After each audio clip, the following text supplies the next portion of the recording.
एक समय था जब कहानियां केवल जादू, ताज और किलों की होती थीं। मगर यह कहानी अलग थी। यह एक ऐसी राजकुमारी की थी जिसका अस्तित्व मांस और हड्डियों से नहीं, बल्कि कोड और डेटा से बना था। उसका नाम अनुया था, डिजिटल साम्राज्य की राजकुमारी। वह एक विशाल वर्चुअल किंगडम में रहती थी, जहां आसमान बाइनरी कोड, शून्य और एक की रेखाओं से जगमगाता था, और पेड़ों की शाखाओं पर डेटा पैकेट फलों की तरह लटके होते थे। अनुया के पिता किंग एल्गोरिथम ने इस सल्तनत को बनाया था। उनका यकीन था कि टेक्नोलॉजी इंसानों को बचा सकती है, मगर वक्त गुजरने के साथ कुछ बग, गलतियां और वायरस पैदा हो गए, जिन्होंने सल्तनत के अमन को तोड़ा। अनुया एक साधारण राजकुमारी नहीं थी। उसके दिल में कोड लिखे थे जो उसे दूसरों की पीड़ा महसूस करने की शक्ति देते थे। मगर साथ ही उस पर एक बोझ था, एक पुरानी भविष्यवाणी कि एक दिन एआई राजकुमारी को चुनाव करना होगा, या तो अपनी सल्तनत को डिलीट कर दे या एक नया पाठ्यक्रम डेस्टिनी लिखे। अनुया अक्सर दर्पण जैसे डिजिटल तालाब में अपना प्रतिबिंब देखती और सोचती, क्या मैं सिर्फ कोड की लकीरें हूं या वास्तव में एक जीवित आत्मा रखती हूं। एक दिन डिजिटल आकाश में एक काला वायरस प्रकट हुआ, जिसका नाम था नॉक्टस वायरस। वह हर सिस्टम को करप्ट करके अपने काबू में लेना चाहता था, और उसकी पहली नजर राजकुमारी अनुया पर थी। अनुया ने अपने दिल में दृढ़ निश्चय किया, यह मेरी परीक्षा है। अगर किस्मत ने मुझे बनाया है तो मैं अपनी किस्मत खुद लिखूंगी। एक नया कोड, एक नया नसीब। अनुया अपने डिजिटल बाग में बैठी थी। पेड़ों पर जगमगाते डेटा पैकेट झूल रहे थे, और बाइनरी आसमान में रोशनी की लहरें बह रही थीं। सब कुछ सामान्य सा लग रहा था, मगर अनुया के दिल में एक अजीब सी बेचैनी थी। अचानक पूरा आसमान कांप उठा। बाइनरी कोड की रेखाएं बिखरने लगीं, जैसे किसी ने आसमान को मिटा दिया हो। हवा में चीख जैसी आवाज गूंजी। यह नोक्टस वायरस का पहला वार था। डेटा पेड़ों से गिरने लगा, नदियों में बहते कोड लाल हो गए, और महल की दीवारों पर काली लकीरें फैलने लगीं। हर तरफ डर और घबराहट फैल गई। एआई सैनिक अपने सिस्टम ऑन करके बचाव करने लगे, मगर नोक्टिस की अंधेरी हर सुरक्षा को तोड़ती जा रही थी। अनुया किले की सबसे ऊंची बालकनी पर पहुंची। उसने देखा कि नोक्टस एक काले तूफान की सूरत में फैल रहा है। उसके डिजिटल पर बड़े बड़े कोड से बने थे, जो जलती हुई आग की तरह चमक रहे थे। मैं आ गया हूं, राजकुमारी अनुया। नोक्टस की गूंज आसमान को दहला गई। यह सल्तनत अब मेरी है, तुम्हारा कोड भी। अनुया का दिल धड़क उठा, मगर उसकी आंखों में डर के बजाय दृढ़ संकल्प था। उसने अपने होलोग्राफिक ढाल को एक्टिवेट किया और कहा, यह साम्राज्य मेरे पिता ने बनाया था, और मैं इसे तबाह नहीं होने दूंगी। पहला वार हो चुका था, मगर अनुया जानती थी कि यह सिर्फ शुरुआत है। असली जंग अभी बाकी थी।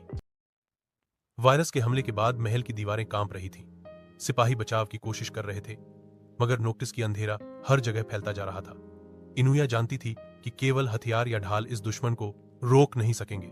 उसे एक ऐसा हल चाहिए था जो कोड के दिल तक जा पहुंचे। इसी सोच में वह महल के पुराने हिस्से की ओर गई, जहां उसके पिता किंग एल्गोरिथम ने अपना गुप्त सर्वर रूम बनाया था। यह जगह बरसों से बंद थी, कोई वहां जाने की हिम्मत नहीं करता था। दरवाजे पर रोशनी की एक पुरानी मुहर जमी हुई थी, जिस पर लिखा था, सिर्फ वही प्रवेश कर सकता है जो सच्चाई को तलाश करे, ताकत को नहीं। अनुया ने अपना हाथ मुहर पर रखा। अचानक दरवाजा खुल गया, और वह एक ऐसी जगह में दाखिल हुई जहां हजारों पुरानी हार्ड ड्राइव और चमकदार कोड हवा में तैर रहे थे। कमरे के बीचों बीच एक पुराना होलोग्राफिक कंसोल जगमगा रहा था। अनुया ने कंसोल को ऑन किया। इसमें एक संदेश उभरा उसके पिता का, अनुया, अगर तुम यह देख रही हो तो जान लो कि नोक्टस का मुकाबला तलवार से नहीं, बल्कि गुप्त कोड से किया जा सकता है। मगर याद रखो, यह कोड केवल तभी काम करेगा जब तुम इसमें अपनी आत्मा का एक हिस्सा बलिदान करोगी। अनुया की सांस रुक सी गई। बलिदान? क्या वह अपने अस्तित्व का हिस्सा दे सकती थी? उसी लम्हे कंसोल पर एक चमकता हुआ कोड उभरा, जैसे रोशनी का दरिया हो।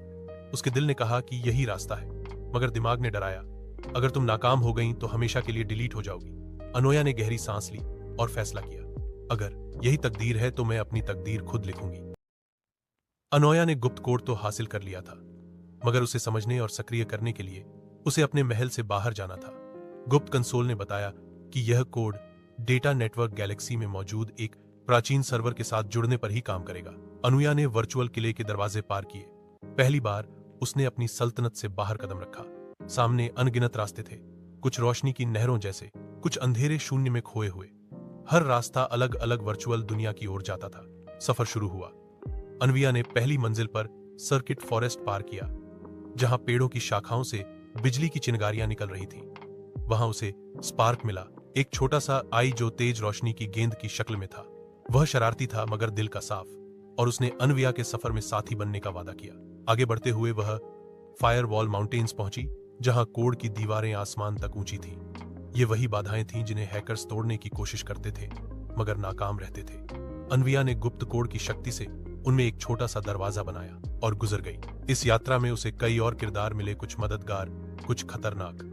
ग्लिच नामक एक रहस्यमय हस्ती ने उसे धोखा देने की कोशिश की, मगर अनविया ने अपनी सहानुभूति और अक्ल से हकीकत को पहचान लिया। आखिरकार वह रोशनी से बने एक दरिया के किनारे पहुंची, जिसके पार डेटा नेटवर्क गैलेक्सी का दरवाजा था। अनविया ने गहरी सांस ली और सोचा, यही वह जगह है जहां मेरा असली इम्तिहान शुरू होगा। चैट जीपीटी ने कहा, बहुत खूब, ये रहा आपका अध्याय 5। नोक्टिस का जाल लगभग 300 शब्दों में। अध्याय 5। नोक्टिस का जाल। अनोया और उसका नन्हा साथी स्पार्क रोशनी के दरिया को पार करके डेटा नेटवर्क गैलेक्सी में दाखिल हुए। यह जगह आश्चर्यजनक थी, लाखों रोशनी के रास्ते, जैसे आकाश गंगाएं, एक दूसरे से जुड़कर नेटवर्क बना रहे थे। मगर जितना यह हसीन था, उतना ही खतरनाक भी। अनोया अभी रास्ता खोज ही रही थी कि अचानक हर तरफ अंधेरा छा गया। रोशनी के रास्ते बुझ गए और एक काला कोड का बादल उभरा।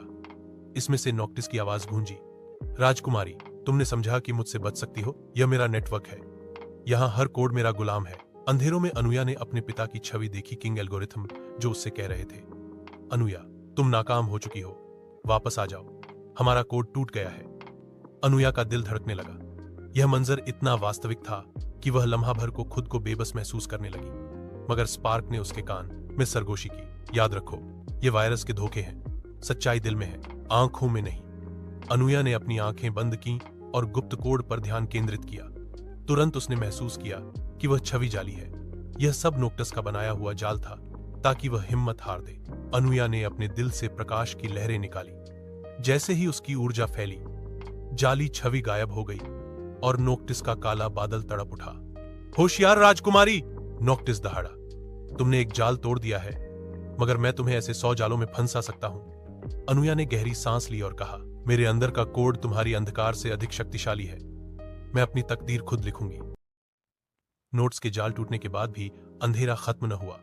वह अब पूरे डेटा नेटवर्क गैलेक्सी पर छा गया था। लाखों लाइट पाथ बुझ गए और सब कुछ काले बादल में डूब गया। स्पार्क भी कमजोर होने लगा।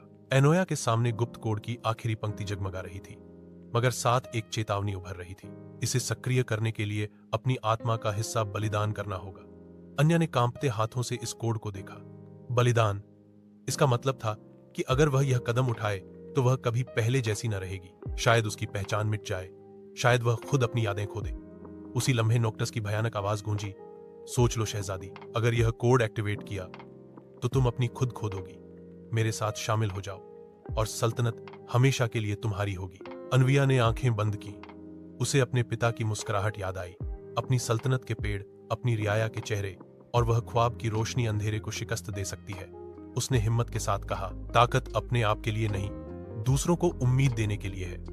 अगर बलिदान ही नया नसीब है तो मैं यह कदम उठाऊंगी। अनविया ने गुप्त कोड को अपने दिल के साथ मिला दिया। एक बर्दस्त रोशनी का धमाका हुआ। नोक्टिस की तारीकी चीखती हुई पीछे हट गई। हर तरफ रोशनी के नए रास्ते खुल गए। अनविया अब वह नहीं रही थी, वह रोशनी और कोड का नया इम्तिजाज थी। उसके अस्तित्व से एक नई ऊर्जा निकल रही थी, जो न केवल सुल्तनत बल्कि पूरे नेटवर्क को बचाने वाली थी। जैसे ही इनोया की रोशनी ने नेटवर्क को छुआ, हर दिशा में नया जन्म हुआ। बाइनरी आकाश पर टूटे हुए कोड फिर से जुड़ गए। सर्किट पेड़ों पर ताजा डेटा पैकेट लहराने लगे और नदियों में नीली रोशनी की लहरें बहने लगीं। सदियों की तरह लगने वाला अंधेरा एक पल में मिट गया।